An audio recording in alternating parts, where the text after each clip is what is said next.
Friend ने ये link share किया होगा। तो मेरा नाम तेजपाल सिंह है, पंजाब में कपूरथला में रहता हूँ और मैं पिछले लगभग 1.5 साल से इस फील्ड में हूँ। डॉक्टर विष्णु राय चौधरी जी का सर्टिफाइड डायबिटीज एजुकेटर का कोड ब्लू ट्रेनिंग लेने के बाद मैं उनकी नाइस टीम का भी सदस्य हूँ।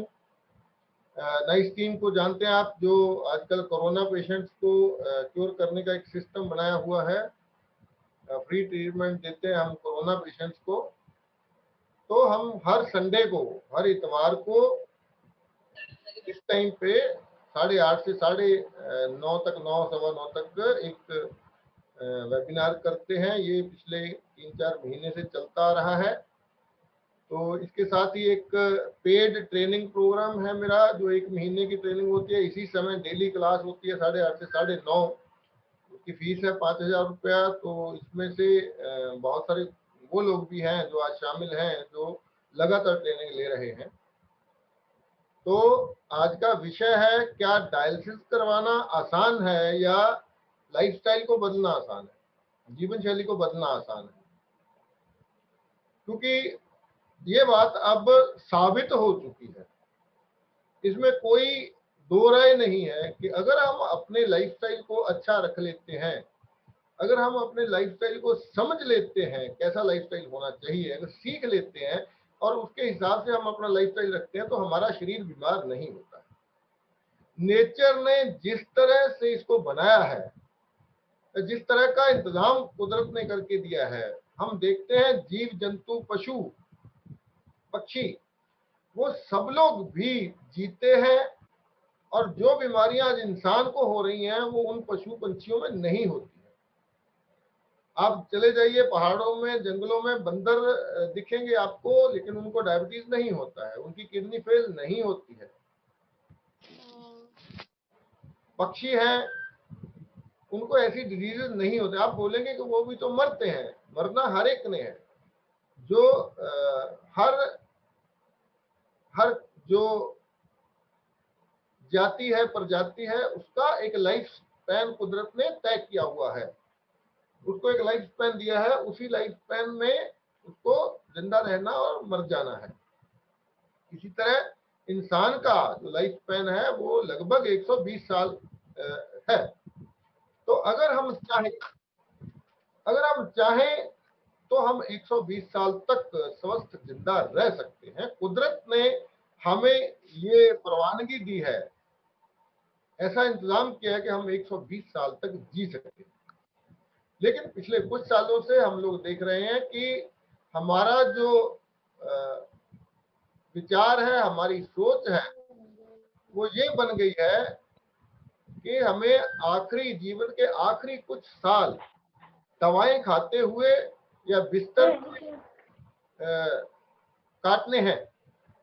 ये एक तरह से कल्चर बन चुका है।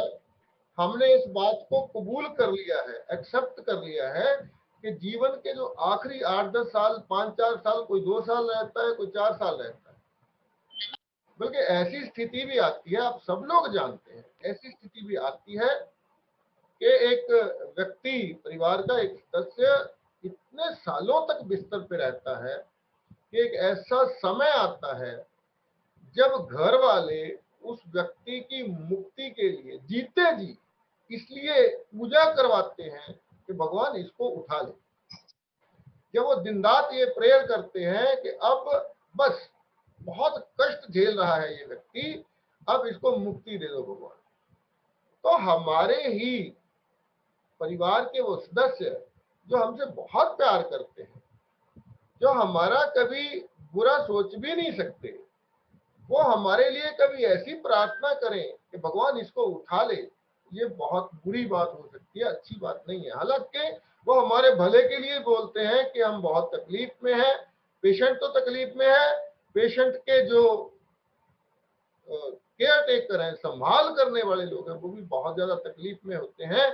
इसलिए ये प्रार्थना की जाती है कि भगवान अब इसको उठा ले। तो ऐसी नौबत ना आए, हमारे ही परिवार के लोग हमारे जीवन के आखिरी समय में ऐसी प्रार्थना करने के लिए मजबूर ना हो जाएं कि अब इस व्यक्ति के जिंदा रहने का कोई लाभ नहीं है, ये व्यक्ति केवल दुख दे रहा है, खुद को भी और दूसरों को भी। अब इस व्यक्ति का जिंदा रहना जरूरी नहीं है। हालांकि मर्सी किलिंग को भारत सरकार ने या हमारी अदालतों ने जायज नहीं ठहराया है,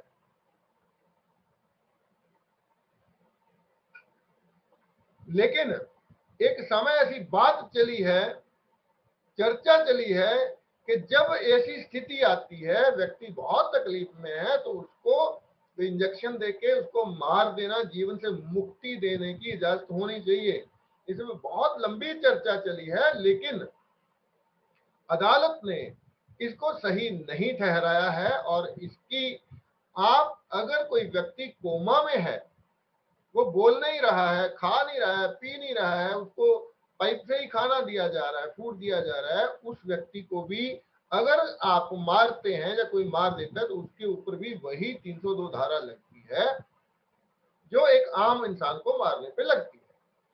तो ये नैतिक तौर पर बात सही नहीं मानी जाती है कि वो इंसान जो इस धरती पे जिया है, कुछ सालों तक उसकी कोई कंट्रीब्यूशन है इस समाज के लिए, इस धरती के नई जनरेशन को पैदा करने के लिए, तो उस व्यक्ति को भले कितनी भी तकलीफ में है उसको मारना जायज नहीं है। तो अब ये हमारे हाथ में है, हमारे खुद के हाथ में है कि हमारे जीवन का अंतिम समय हम किस तरह से बिताएं।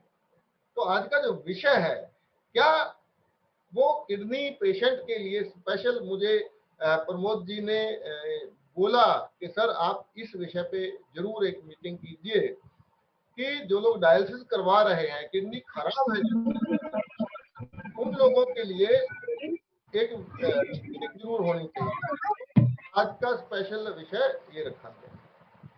तो हमें अब एक बात तो ये समझनी होगी कि किडनी खराब क्यों होती। अचानक से कभी भी ऐसा नहीं होता है कि जब हमारी मैन्युफैक्चरिंग हुई है, ये मैन्युफैक्चरिंग डिफेक्ट नहीं है कि हमारे किसी व्यक्ति की किडनी कमजोर है, पहले से शुरू से कमजोर है, तो वो जल्दी खराब हो जाती है, इसलिए किडनी फेल्यूर हो जाता है। ये सारी की सारी डिजीज है, जो चाहे वो शुगर है, चाहे वो ब्लड प्रेशर है, चाहे थायराइड है, चाहे कैंसर है, चाहे एड्स है, चाहे किडनी फेल्यूर है, इसको लाइफस्टाइल डिजीज बोला जाता है। जब हम इसको लाइफस्टाइल डिजीज, मेडिकल साइंस भी इसको लाइफस्टाइल डिजीज बोलती है, तो मेडिकल साइंस ने इसको लाइफस्टाइल डिजीज मानते हुए भी उस पेशेंट को ये नहीं बताती है कि अगर आप अपना लाइफस्टाइल ठीक नहीं करेंगे, आप जितनी मर्जी किलो के हिसाब से, क्विंटल के हिसाब से दवा खाते जाएंगे तो आप ठीक नहीं होंगे। इसके उल्ट अगर आप अपने लाइफस्टाइल को ठीक कर लेंगे तो आपको एक भी दवा खाने की जरूरत नहीं पड़ेगी। हो सकता है कभी इमरजेंसी के लिए आपको कुछ किसी समय कोई दवा लेना पड़ जाए, लेकिन जीवन भर दवाएं खाना बिल्कुल भी नहीं पड़ेगा अगर आप समझ जाएं कि लाइफस्टाइल कैसा होना चाहिए। किस तरह का लाइफस्टाइल इंसान का होगा तो वो बीमारियों से बच सकता है। तो अगर आप इसमें कंपैरिजन करेंगे डायलिसिस वर्सेस लाइफस्टाइल, तो आप देखेंगे, देखने में शुरू में ऐसा लग सकता है कि लाइफस्टाइल चेंज करना तो बहुत मुश्किल बात है, आदतों को बदलना बहुत मुश्किल बात होता है। जाते हैं डॉक्टर मशीन पे लगा देता है, हमारा ब्लड वो मशीन प्योर करके दोबारा हमारी बॉडी में डाल देती है, ये तो काम आसान है। लेकिन एक डायलिसिस पेशेंट ही आपको बता सकता है, जो हफ्ते में 2 बार डायलिसिस करवाता है, कितनी पीड़ा सहन करनी होती है उसको, कितना दर्द बर्दाश्त करना होता है डायलिसिस जब होता है। तो डायलिसिस की नौबत क्यों आती है, किडनी खराब होती क्यों है, इसके लिए पूरी तरह से हम खुद जिम्मेदार हैं। एक बात लगातार मैं बोलता हूं कि हम एक छोटा सा इलेक्ट्रॉनिक गैजेट खरीदते हैं, एक मोबाइल का चार्जर परचेज करते हैं, एक छोटा सा कोई भी प्रोडक्ट खरीदते हैं, तो उसके साथ एक मैन्युफैक्चरर इंस्ट्रक्शन मैनुअल आता है। आप मोबाइल चार्जर खरीदेंगे किसी ब्रांड का, तो उसके साथ एक पेज दिया होता है जिसमें लिखा होता है इसको किस तरह से इस्तेमाल करना है, कितनी वोल्टेज चाहिए इसको। तो अगर आप उस इंस्ट्रक्शन को फॉलो नहीं करते हैं, वो चार्जर खराब हो सकता है। तो ऐसे ही आप मिक्सर ग्राइंडर खरीदते हैं या आप बाइक खरीदते हैं या आप कार खरीदते हैं, उसके साथ एक बुक आती है, इंस्ट्रक्शन बुक होती है, जिससे हमें पता चलता है कि इस कार में कौन सा ऑयल डलेगा, कितने समय बाद इसकी सर्विस करवानी होगी, किस किस तरह के, ये वाली लाइट अगर ब्लिंक करेगी तो उसका क्या मतलब होता है, ये होगा तो ये होगा, ये सारी गाइडलाइन उसमें दी हुई। दुख की बात ये है कि हमारे ह्यूमन बॉडी के साथ ऐसा कोई मैनुअल नहीं आता है। काश ऐसा होता। बच्चा जब पैदा होता तो उसके हाथ में एक किताब होती, जिस किताब को पढ़ के उस माँ को समझ आ जाता कि इस बच्चे का पालन पोषण कैसे करना है, इस बच्चे को किस तरह से पालूं मैं, इस बच्चे को किस तरह की खुराक दी जाए ताकि ये बीमार ना हो, ये जब तक जिंदा है ये दवाओं से मुक्त रहे, ये डॉक्टरों के पास से ना जाना पड़े, ये जब इस दुनिया से जाए तो चलता फिरता एंजॉय करता हुआ ही जाए, इसको बीमार ना पड़ना पड़े, बिस्तर पे ना जाना पड़े। तो ऐसा नहीं होता है। इस ह्यूमन बॉडी के साथ इंस्ट्रक्शन मैनुअल नहीं आता है। हम स्कूल में जाते हैं, हमें बहुत तरह की शिक्षा दी जाती है, बहुत कुछ पढ़ाया जाता है, लेकिन हमें ये नहीं बताया जाता कि ह्यूमन बॉडी को क्या चाहिए। हमें पता है हमारी बाइक में पेट्रोल डलता है तो हम उसमें डीजल नहीं डलवाते हैं, हम उसमें केरोसिन ऑयल नहीं डालते, हम उसमें मोबिलाइल नहीं डालते हैं, क्योंकि हमें समझ है कि ये गाड़ी पेट्रोल के लिए डिजाइन की है, तो इसमें पेट्रोल डालेंगे तो ही चलेगी, अगर डीजल डालेंगे ये खराब हो जाएगी। लेकिन ये जो अरबों रुपए की प्रॉपर्टी है, ये जो एक ऐसी मशीन है जो कुदरत ने बना के दी है, जो अपने आप चलती है और अपने आप को एक ही, अब तक दुनिया में शायद कभी कोई ऐसी मशीन बन जाए जो खराब होने पे खुद को रिपेयर कर पाए, लेकिन अभी तक ऐसी मशीन नहीं है। कोई भी मशीन चलती है वो खराब होती है तो उसको रिपेयर करना पड़ता है, लेकिन ह्यूमन बॉडी एक ऐसी मशीन है जो खराब होती है तो खुद को खुद ही रिपेयर कर सकती है।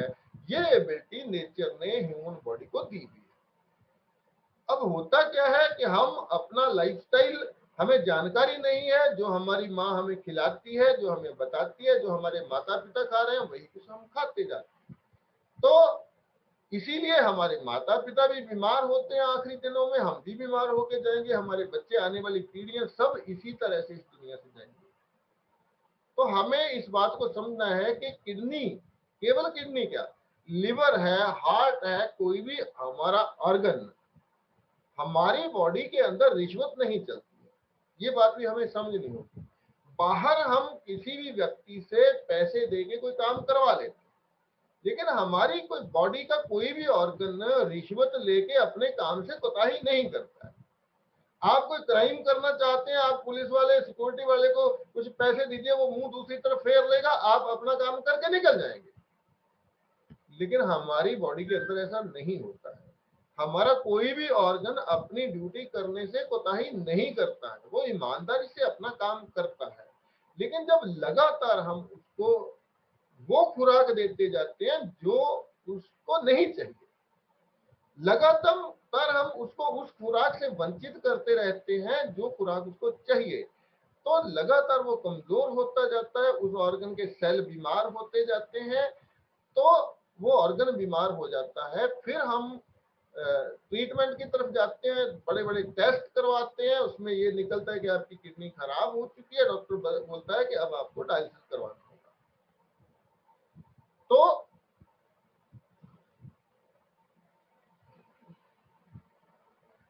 जब किडनी खराब होती है, पहले भी आप मेरे YouTube चैनल पे जाएंगे, वहां एक वीडियो मिलेगा आपको, क्या हर ऑर्गन के लिए कोई स्पेशल अलग डॉक्टर चाहिए, अलग ऑर्गन के लिए क्या अलग अलग दवाएं चाहिए, क्या ये एक लॉजिकल बात है? तो असल में ये लॉजिकल बात नहीं है, क्योंकि जब हम खाना खाते हैं, आपने कभी खाना इस तरह से नहीं खाया कि ये वाली बाइट मैं लिवर के लिए खा रहा हूँ, ये वाली बाइट मैं किडनी के लिए खा रहा हूँ, ये खाना मैं अपने हार्ट के लिए खा रहा हूँ। आप ऐसे नहीं खाते हैं। पानी पीते हैं तो आप ऐसा नहीं बोलते हैं कि ये घूंट मैं लिवर के लिए पी रहा हूँ, ये घूंट मैं किडनी में जाएगा, ये घूंट मेरे हार्ट के लिए है। ऐसा नहीं करते हैं। हम खाना खाते हैं, उस खाने के इंग्रेडिएंट ब्लड में घुलते हैं और वो सारे सेलों में इक्वली डिवाइड हो जाते हैं। हम पानी पीते हैं, हमारा पानी भी जाके उसके जो इंग्रेडिएंट है वो ब्लड में घुलते हैं, सेलों तक पहुंचते हैं, सारे सेल उसका इस्तेमाल जरूरत के मुताबिक करते हैं। हम जब यूरिन पास करते हैं तो आज तक कोई ऐसी मशीन नहीं बनी है, कोई ऐसा बता नहीं सकता कि इस यूरिन जो आपने पास किया है इसमें कौन सी वेस्टेज आपके लिवर की है, कौन सी वेस्टेज आपकी किडनी की है, कौन सी वेस्टेज आपके हार्ट के सेलों में आई है। जब हम स्टूल पास करते हैं तो कोई लेबोरेटरी ऐसा नहीं बता सकती है कि इसमें जो वेस्टेज है, ये वाली वेस्टेज किडनी की वेस्टेज है, ये वाली वेस्टेज हार्ट की वेस्टेज है। जब हम खाना खाते वक्त अलग ऑर्गन के लिए अलग अलग खाना नहीं खाते हैं, जब हम पानी पीते वक्त अलग अलग ऑर्गन के लिए पानी नहीं पीते हैं, अब सांस लेते वक्त आप क्या करते हैं, ये वाला सांस मेरा हो गया लंग्स के लिए, और ये वाला सांस मेरा हो गया किडनी के लिए, ये वाला सांस हो गया मेरा हार्ट के लिए। ऐसा सांस लेते हैं क्या हम? तो फिर ऐसा कैसे बोला जाता है? आप मुंह के द्वारा एक गोली खाएंगे, वो केवल किडनी पे जाके काम करेगी, ऐसा कैसे सोच सकते हैं आप एक दवा खा रहे हैं, आज हर ऑर्गन के लिए स्पेशलिस्ट डॉक्टर है। किडनी क्यों बीमार हुई है, उसके पीछे किडनी का कसूर हो सकता है 0% हो, कुछ और ऑर्गन में प्रॉब्लम है, उन ऑर्गन को वाटर की सप्लाई किडनी देती है पूरी बॉडी को, वो वाटर की सप्लाई देते देते प्रॉब्लम कहीं और है, लेकिन किडनी को ज्यादा काम करना पड़ रहा है, इसलिए किडनी एग्जॉस्ट हो जाती है, किडनी खराब हो जाती है। तो आप किडनी का इलाज करेंगे तो सही नहीं होगा, आपको उन सेलों का इलाज करना होगा जिनकी वजह से किडनी खराब हुई है। तो डायलिसिस जो है वो कोई ट्रीटमेंट नहीं है, डायलिसिस एक उधार की जिंदगी है कि आपकी किडनी ने काम करना बंद कर दिया है, तो अब आपको मशीन का सहारा लेना पड़ेगा। आप आसपास के लोगों का सर्वे करके देख लीजिए, जो लोग डायलिसिस पे चले जाते हैं वो डायलिसिस से वापस कभी नहीं आते। वो डायलिसिस के बाद का जो स्टेप है, डायलिसिस के बाद ऐसा नहीं होता है कि ठीक है जी आपको 10 बार डायलिसिस करवाना पड़ा, अब आप ठीक हो गए, अब आपका डायलिसिस बंद हो गया, अब आपकी किडनी ठीक काम करना शुरू कर गई। अगर डायलिसिस एक ट्रीटमेंट है तो हमारी किडनी ठीक होनी चाहिए, ऐसा कभी नहीं होता। तो एक स्टेज आती है जब डॉक्टर बोलता है अब डायलिसिस से काम नहीं चलेगा, अब आपको किडनी ट्रांसप्लांट करवाना ही होगा। तो आप एक डोनर खोजते हैं, आपके परिवार का एक व्यक्ति होता है जो अपनी किडनी डोनेट करता है, 5-7 लाख का खर्चा होता है, उसके बाद एक नई किडनी आपको लगा दी जाती है। लेकिन ये आपको नहीं बताया जाता कि जिस वजह से आपकी ओरिजिनल किडनी खराब हुई है, अगर उस वजह को दूर न किया आपने तो आपकी ये नई वाली किडनी भी ज्यादा लंबा समय नहीं चलेगी। जो किडनी आपने लगाई है वो आपकी नहीं है, वो किसी दूसरे की है। ये अलग बात है, आपके वो सारे टेस्ट मैच कर गए, आपका ब्लड ग्रुप मैच कर गया, सारा कुछ हो गया तो आपके फिट आ गई, बॉडी ने उस किडनी को एक्सेप्ट कर लिया। लेकिन क्या आपको लगता है कि वो ओरिजिनल किडनी से ज्यादा चलेगी? जिस वजह से आपकी पहली किडनी खराब हुई है, अगर उस वजह को दूर नहीं किया गया तो दूसरी वाली नई जो किडनी लगाई गई है वो भी खराब होगी ही, 100% होगी। वो 4 साल निकालेगी, 5 साल निकालेगी, 6 साल निकालेगी, वो इस बात पे निर्भर करेगा कि अगर आप अपने लाइफस्टाइल में थोड़ा बहुत तो बदलाव कर लेते हैं तो थोड़ा लंबा चल जाएगी, अगर नहीं करते हैं तो वो 2-3-4 साल में ही वो पेशेंट दोबारा फिर वो किडनी खराब हो जाती है। तो डायलिसिस कोई ट्रीटमेंट नहीं है। लेकिन हमारे लोगों की एक बुरी बात क्या है कि जब तक इमरजेंसी नहीं आती है तब तक हम लोग जागते नहीं। अब देखिए, आज हाथरस में यूपी में घटना घटी है, पहले दिल्ली में घटी, लोगों ने बहुत सारे प्रोटेस्ट किए, एक लड़की के साथ गैंग रेप हुआ, बहुत सारे प्रोटेस्ट किए गए, उनको सजा हो गई। आज एक लड़की के साथ वही हुआ है।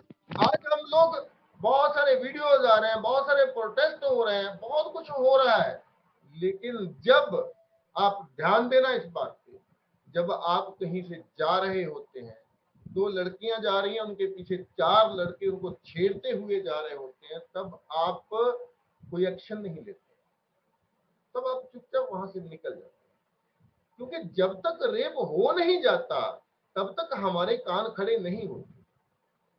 अगर हम पहले से सजग रहें, अगर हम सब लोग एक खबरदार शहरी की तरह जीवन व्यतीत करें।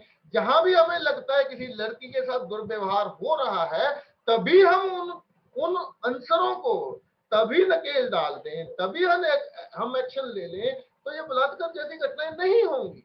लेकिन हमारी प्रॉब्लम यह है कि जब तक घटना घट नहीं जाती, जब तक इमरजेंसी हमारे ऊपर नहीं आ जाती, हम जागते नहीं है, हम चेतते नहीं है। इसी तरह से बीमारी है। हम सोचते हैं कि हम तो स्वस्थ हैं, हमें तो कोई प्रॉब्लम नहीं है, इसलिए हमें क्या जरूरत है हमारे लाइफस्टाइल, हमें क्या जरूरत है ये जानने की कि हमारी बॉडी को क्या चाहिए, हमारी खुराक कैसी होनी चाहिए। तो जब फिर किडनी खराब होती है या हार्ट फेल होता है या हमारा लिवर कोलैप्स होता है, तब जाके हमें याद आता है कि अब कुछ करना होगा। फिर भी हम क्या करते हैं, डॉक्टर के पास जाते हैं, डॉक्टर उसका काट पीट करके नया पुर्जा लगा देता है, हम फिर जाके पुराना वाला। आप सिंपल कल्पना कीजिए, आपने अपनी बाइक में डीजल डाल दिया है, बाइक खराब हो गई, मैकेनिक के पास लेके गए, मैकेनिक बोलता है इसका कार्बोरेटर अब खराब हो चुका है, नया डालना पड़ेगा। आप बोलते हैं जी कार्बोरेटर नया डाल दो, पैसे देते हैं, पुराना कार्बोरेटर फेंक दिया जाता है, नया कार्बोरेटर लगा दिया जाता है, और वहां से निकलते ही फिर आप उस बाइक में डीजल डलवा देते हैं। आपको क्या लगता है वो नया कार्बोरेटर कितने दिन चलेगा? अगर ब्लॉकेज है, ब्लॉकेज में स्टेंट डाल दिया जाता है और ये नहीं बताया जाता कि किस वजह से ब्लॉकेज हुई थी, उस वजह को दूर नहीं करेंगे तो जहां स्टेंट डाला है वहां भी ब्लॉकेज हो जाएगा।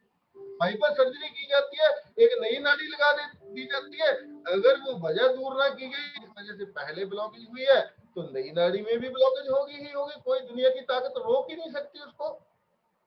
तो असली हल क्या है कि हम इमरजेंसी का इंतजार ना करें, हम ये इंतजार ना करें कि जब तक हमें डायलिसिस नहीं करवाना पड़ता तब तक हम अपना लाइफस्टाइल नहीं चेंज करेंगे। तो डॉक्टर विष्णुप्रसाद चौधरी जी का हमें एहसानमंद होना चाहिए, पूरी मानवता को उनका एहसानमंद होना चाहिए कि उन्होंने हमें एक ऐसा रास्ता, एक इतना आसान, इतना सिंपल रास्ता बता दिया है। अगर आप उस रास्ते पे चल पड़े तो आपको कभी डायलिसिस करवाना नहीं पड़ेगा, आपको कभी किडनी ट्रांसप्लांट नहीं करवानी पड़ेगी, आपको कभी स्टेंट नहीं डलवाना पड़ेगा, आपको कभी लिवर ट्रांसप्लांट करवाने जैसी या कोई और नौबत नहीं आएगी।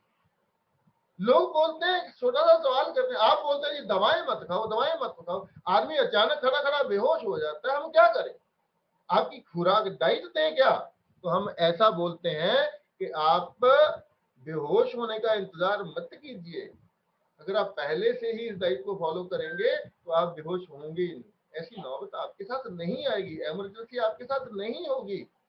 तो लाइफस्टाइल को चेंज करना आसान है, डायलिसिस करवाना या किडनी ट्रांसप्लांट करवाना वो बहुत मुश्किल है, पैसा भी बहुत सारा लगता है, और कोई गारंटी नहीं है कि आप कितने साल जी पाएंगे।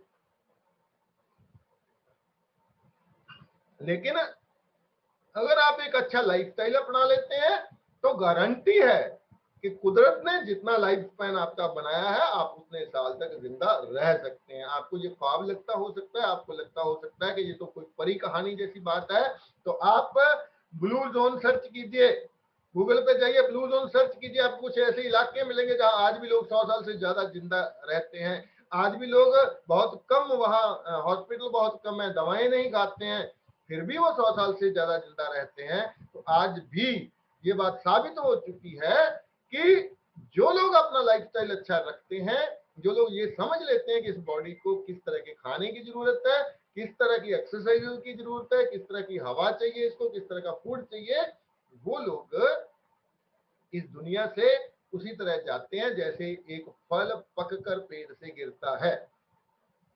वो लोग आखिरी समय बिस्तर पे तड़प तड़प के एड़ियां रगड़ रगड़ के नहीं बिताते हैं। तो लाइफस्टाइल में किस तरह की चेंजेस करनी होगी?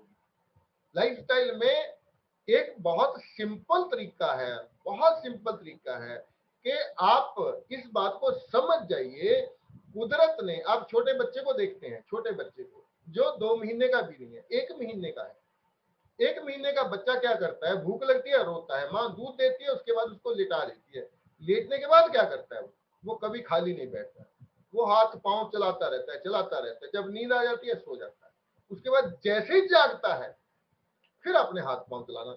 आप देखेंगे, ध्यान से देखिए छोटे बच्चे को, जब वो सोता है तभी वो आराम करता है। लेकिन जब वो जागता है वो हर वक्त हिलता है, हर वक्त हाथ पांव हिलाता है। तो कुदरत ने उसको एक समझ दी है, इनबिल्ट सेंस दी है, जो आप फूड ले रहे हो इसको डाइजेस्ट करने के लिए आपका गति में रहना जरूरी है, आपको एक्सरसाइज करनी होगी। वो योगा नहीं जानता है, वो एक्सरसाइज नहीं जानता है, लेकिन नेचर ने उसको पहले से बता के भेजा है आपको हाथ पांव चलाते रहना है। तो वो बच्चा हाथ पांव चलाता रहता है। हम बड़े होते हैं ये समझ गायब हो जाती है। हम चेयर पे बैठे हैं, एसी में बैठे हैं, एक गिलास पानी का भी उठ के वहां तक लेने नहीं जाते हैं और खाए चले जा रहे हैं, खाए चले जा रहे हैं, खाए चले जा रहे हैं। तो ये गड़बड़, जितना हम खाते हैं उतना बर्न होना चाहिए, उतना बॉडी कंज्यूम करे।